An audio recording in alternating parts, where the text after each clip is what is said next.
अगर ज़िंदगी में आप कुछ बन जाओगे तो लोग आपसे मिलने आएंगे, आपके फर्नीचर को देखने नहीं आएंगे। अब हमें सबसे मुश्किल काम जो करना है यूपीएससी सिविल सर्विसेज एग्ज़ाम देने का। कभी गिव इन नहीं करना, कभी निराश नहीं होना, कभी सरेंडर नहीं करना। कुछ 2-3 मैं बातें या दोस्तों आपको बताना चाहूँगा। एक तो यूपीएससी को क्रैक करने के लिए जो हम उस टाइम पर जब पास हुए तो कुछ लोगों ने आके हमसे पूछा कि आपने इसको कैसे क्रैक किया। तो 3 गुरु मंत्र मैं उस टाइम दिया करता था।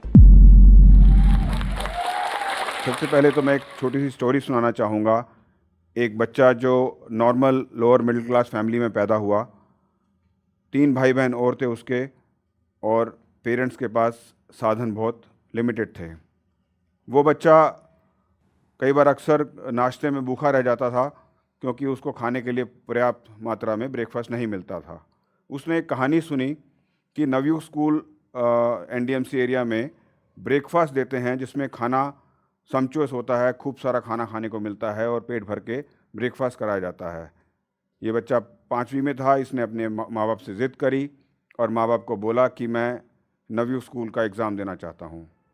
फादर उसके नवयुग स्कूल के एग्ज़ाम के लिए ले गए। वहाँ बच्चा फेल हो गया। पहला फेलियर इस 5वीं क्लास के बच्चे ने जब देखा, बहुत हताश हुआ, निराश हुआ और दुखी भी हुआ। लेकिन उसने कंटिन्यू की अपनी जर्नी। एक नॉर्मल गवर्नमेंट स्कूल में वो पढ़ाई करता रहा। बाद में 8वीं क्लास में एक दोस्त उसके घर पे आया। घर में उसका फर्नीचर जो था, जहाँ पर उसने अपने दोस्त को बैठने के लिए कहा, वो टूटा हुआ था। तो उसके दोस्त ने नोटिस किया कि उसको एक टूटे हुए सोफे पर बिठाया जा रहा है और अजीब सी उसने एक निगाह से देखा उस बच्चे को और फिर थोड़ी देर बाद वो चला गया। वो बच्चा रोया, माँ बाप से शिकायत की कि हमारे घर में फर्नीचर टूटा हुआ क्यों है। फादर ने उसके बोला, बेटा अगर ज़िंदगी में आप कुछ बन जाओगे तो लोग आपसे मिलने आएंगे, आपके फर्नीचर को देखने नहीं आएंगे। वो टर्निंग पॉइंट था उस बच्चे के जीवन में और उस बच्चे ने तब सोच लिया था कि वो कुछ बनेगा, कुछ करके दिखाएगा ताकि लोग जब उसके घर पे आएँ तो वो उससे मिलने आएँ, उसके फर्नीचर को ना देखें। जो ये बच्चा 5वीं में एनडीएमसी नवयुग स्कूल में फेल हुआ, 8वीं में उसने एक प्रण लिया कि कुछ बनेगा और बाद में यूपीएससी सेकंड अटेम्प्ट में जब इसने क्लियर किया, वो बच्चा बड़ा होकर आपके सामने खड़ा है, संजय भाटिया, डीसीपी एयरपोर्ट। आज मैं डीसीपी संजय भाटिया एक नॉर्मल से घर में रहता हूँ। लोग मुझे मिलने आते हैं, मैं अपने फर्नीचर की तरफ नहीं देखता हूँ, वो भी मेरे फर्नीचर की तरफ नहीं देखते हैं। मुझे मिलते हैं, मुझे अप्रिशिएट करते हैं, मुझे इज़्ज़त देते हैं और मिलके चले जाते हैं। दोस्तों, ये जर्नी यहाँ तक पहुँचने की इतनी आसान नहीं रही। इसमें बहुत सारी दिक्कतें, परेशानियाँ और फेलियर्स रहे हैं। लेकिन एक बात मैंने ये रखी अपने जीवन में कि कभी गिव इन नहीं करना, कभी निराश नहीं होना, कभी सरेंडर नहीं करना। हमेशा फाइट करते रहना, लड़ते रहना और जो अपना ड्रीम है, जो अपना गोल है, उसको पाने के लिए उसके लिए अथक प्रयास करते रहना। ये बच्चा जब 12वीं क्लास में था तब इसने आईआईटी का एग्ज़ाम दिया। आईआईटी में ये फेल कर गया, लेकिन इसने हिम्मत नहीं हारी, कोशिश की और दिल्ली कॉलेज ऑफ इंजीनियरिंग में इसको दाखिला मिला। इंजीनियरिंग कॉलेज के दौरान ये थोड़ा रिलैक्स कर गया। रिलैक्स करने से इसने 3rd सेमेस्टर के एक सब्जेक्ट में ये फेल हो गया। उसके बाद दोबारा इसने प्रण किया कि अब ये कभी भी किसी एग्ज़ाम में फेल नहीं होगा और बाकी के 5 सेमेस्टर में इसने कॉलेज में टॉप किया। इसको स्कॉलरशिप मिली और इसने बहुत अच्छे से अपनी पढ़ाई पूरी करी। कॉलेज के दौरान इसके पास साधनों की कमी थी। परेशान रहता था कभी कभी कि इसके पास मोटरसाइकिल नहीं है, इसके पास कन्वेंस का साधन नहीं है, ये बसों में धक्के खाता है और परेशान रहता है। लेकिन उन चीज़ों के बारे में बहुत ज़्यादा फोकस ना करते हुए, बहुत ज़्यादा ध्यान ना देते हुए अपनी ये कोशिशों में लगा रहा। जीवन में कुछ बड़ा करने की इसने लगातार प्रयास करते रहा। उसके बाद कॉलेज ख़त्म होने के बाद जब ये नौकरी में आया, इंडस्ट्री में आया, तो इसने देखा कि ये कॉमनर है, एक वन अमंगस्ट मैनी है। जैसे सब लोग हैं इंजीनियरिंग करने के बाद एक नॉर्मल नौकरी कर रहे हैं, ये भी एक नॉर्मल नौकरी करने लगा। जो इसने 8वीं क्लास में प्रण किया था कि ये कोई बड़ा आदमी बनेगा या बड़ी चीज़ हासिल करेगा, इसने तब सोचा कि इसको पढ़ाई के लिए बाहर जाना चाहिए। इसने अपना जीआरई का एग्ज़ाम दिया। जीआरई का एग्ज़ाम देने के बाद टोफल दिया। टोफल देने के बाद ये पढ़ने चला गया अमेरिका। अमेरिका में मास्टर जब कर रहा था तो इसको खबर आई कि इसकी मदर की तबीयत बहुत ख़राब है। इसको फिर से वापस आना पड़ा। पढ़ाई को बीच में छोड़कर वापस आया, मदर की तबीयत को देखा, ध्यान किया, मदद की, हॉस्पिटल्स के चक्कर लगाए और मदर को ठीक किया। लेकिन ये वापस बाहर नहीं जा पाया क्योंकि इसकी मदर ने इसको बाहर जाने से मना कर दिया कि तुम अगर दोबारा बाहर जाओगे तो मैं दोबारा बीमार हो जाऊंगी। ये बैठ गया हिंदुस्तान में आकर, कुछ करने को नहीं था। तब ये फिर सोचा गया कि अब हमें सबसे मुश्किल काम जो करना है यूपीएससी सिविल सर्विसेज एग्ज़ाम देने का। दोबारा से बैठ जाना, दोबारा से कमरे में घुस जाना, दोबारा से किताबों को ले लेना, दोबारा से पढ़ाई का माहौल बना लेना इतना आसान नहीं था। फिर से पढ़ाई शुरू हुई। शुरू करने के बाद पहला अटैम्प्ट हुआ। पहला अटैम्प्ट करने के बाद इसने देखा कि जो सर्विस इसको चाहिए थी वो नहीं मिली इसको। फिर से दोबारा दूसरा अटैम्प्ट, क्योंकि ये यूपीएससी के एग्ज़ाम की जर्नी एकदम छोटी नहीं, कई बार ये जर्नी लंबी भी होती है। सेकेंड अटैम्प्ट से पहले इसको मेंटल इश्यूज डेवलप हो गए, बीमार हो गया मेंटली। और मैनिफेस्टेशन क्या हुआ बॉडी में, तरह तरह की बीमारियों के रूप में बॉडी तंग करने लगी। कभी इसको स्पॉन्डिलाइटिस के रूप में परेशानी होने लगी, कभी सर दर्द रहने लगा। ये डॉक्टर्स के चक्कर लगाने लगा, ये डायग्नोस्टिक सेंटर्स के चक्कर लगाने लगा। परेशानियां बढ़ती रहीं लेकिन इसने हिम्मत नहीं हारी और ये जूझता रहा। दोबारा सेकेंड अटेम्प्ट जब इसने दिया और ये पास हुआ, अच्छे रैंक से पास हुआ और जो मनपसंद इसको सर्विस थी वो मिल गई और ये कामयाब हो गया। दोस्तों, मैं यहाँ कहना चाहता हूँ कि ज़िंदगी में मुश्किलें, कठिनाइयाँ बहुत आती हैं, दिक्कतें भी आती हैं, फेलियर्स भी आते हैं, लेकिन आदमी को कभी गिव अप नहीं करना चाहिए, छोड़ना नहीं चाहिए, लगातार प्रयास करते रहना चाहिए जो अपने गोल्स हैं। यूपीएससी क्लियर करने के बाद जब ये सर्विस ज्वाइन की, उसके बाद सर्विस से आज तक भी बहुत सारी परेशानियां झेली हैं।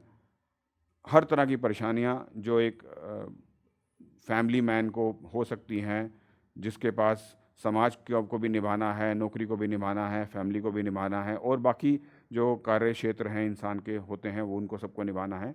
परेशानियों से लड़ते लड़ते आज मैं कह सकता हूँ कि I have no regrets in life. I have been able to achieve, जो मैं चाहता था अचीव करना वो मैंने अचीव कर लिया है। कुछ 2-3 मैं बातें यहाँ दोस्तों आपको बताना चाहूँगा। एक तो यूपीएससी को क्रैक करने के लिए जो हम उस टाइम पर जब पास हुए तो कुछ लोगों ने आके हमसे पूछा कि आपने इसको कैसे क्रैक किया। तो 3 गुरु मंत्र मैं उस टाइम दिया करता था कि सब लोग जानते हैं, कोशिश करते हैं ये समझना, ये जानना कि क्या पढ़ना है, पर मैं कहता हूँ कि आपको ये जानना ज़रूरी है कि क्या नहीं पढ़ना है। कई बार हम ज़्यादा पढ़ाई के चक्कर में इतना मटेरियल इकट्ठा करते हैं, ये किताब भी लिया, वो पेपर्स भी लिया, ये मटेरियल भी लिया, उसके फ़ोटोकॉपी भी कर लिए, किसी ने बताया कि वो किताब वहाँ मिलती है, वहाँ से भी वो किताब मंगवा ली।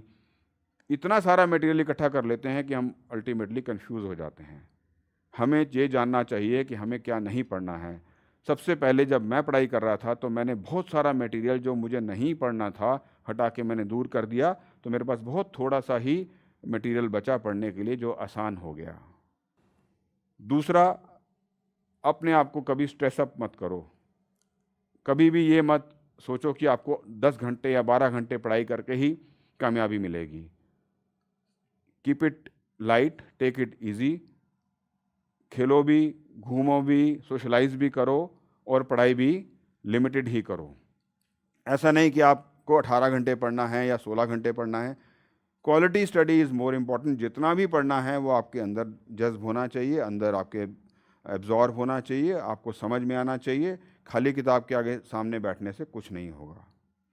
और तीसरा गुरु मंत्र में जो मैं देता हूँ यूपीएससी के एग्ज़ाम को क्रैक करने के लिए, कि अपना जो लेवल ऑफ स्टडी है वो हाई मत कर ले जाओ। ऐसा मत करो कि आप पोस्ट ग्रेजुएशन या पीएचडी के लेवल की किताबें पढ़ रहे हैं। ये अक्सर हमने देखा उस टाइम भी जब हम तैयारी कर रहे थे कि जो हमारे फेलो जो एस्पिरेंट्स थे जो साथ के, वो पीएचडी की किताब का कंसेप्ट निकाल के लाते थे, मास्टर्स की किताब का कंसेप्ट निकाल के लाते थे। दोस्तों, वो बिल्कुल गलत है, क्योंकि यूपीएससी आपको ग्रेजुएशन लेवल का मिनिमम क्राइटेरिया मांगती है। वो चाहती है कि जो ग्रेजुएट्स हैं वो अप्लाई करें और ग्रेजुएट्स उनके पास आएँ। तो वो एक्सपेक्ट भी जो है करती है वो आंसर्स जो ग्रेजुएट लेवल के आंसर्स होते हैं। उसमें अगर आप पोस्ट ग्रेजुएशन लेवल के आंसर्स या उससे हायर लेवल के आंसर्स लिखते हैं, वो भी गलत है।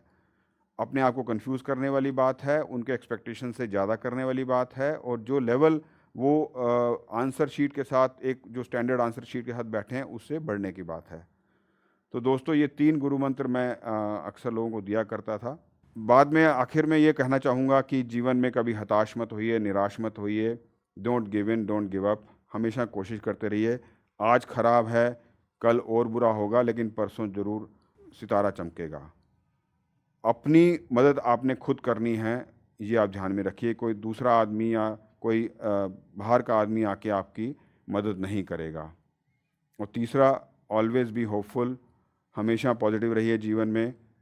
हमेशा ये सोचिए कि अच्छा ही होगा आपके पास, बिकॉज़ लाइफ में लॉ ऑफ अट्रैक्शन बहुत मेजर रोल प्ले करती है। जब भी आप कोई अच्छा सोचते हैं, अच्छा चाहते हैं, अच्छा ही आप लोगों के साथ होता है।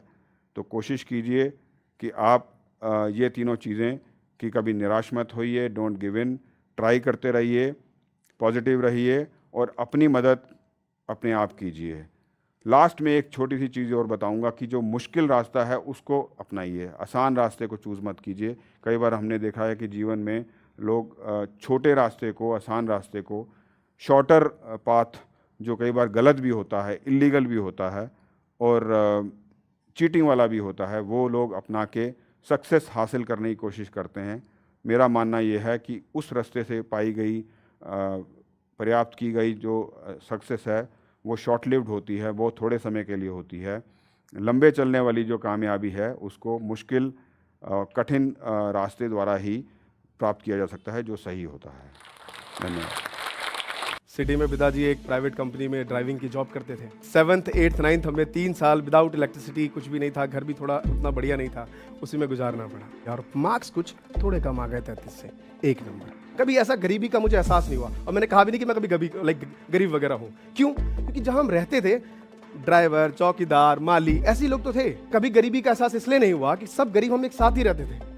तो पता कैसे चलेगा? मैंने कहा मुझे पैसे कमाने या फिर कुछ सक्सेस बनना है। इनके और मेरे बीच में इतना बड़ा डिफरेंस क्रिएट कर दूंगा कि ये लोग कहेंगे हाँ यार, ये तो वाकई यार कुछ निकल गया भाई। आज से 3 साल पहले मेरे बेटे को एक बीमारी हुई, नेफ्रोटिक सिंड्रोम की। अगर रिसोर्सेज आपके पास जो चीज है, तो आप वैसा ही बनेंगे जैसा रिसोर्सेज चाहता है, लेकिन नहीं है तो आप वैसा बनेंगे जैसा आप खुद चाहते हैं। The message is that never give in, never give up, keep trying, never lose hope, be positive, be hopeful, and take the harder route, the difficult path, not the easy path. Never take a shorter route. That is the message. And if you have any comments or any suggestions, please give it to us. We would like to know about it, improve upon ourselves, and make sure that next time we offer you a better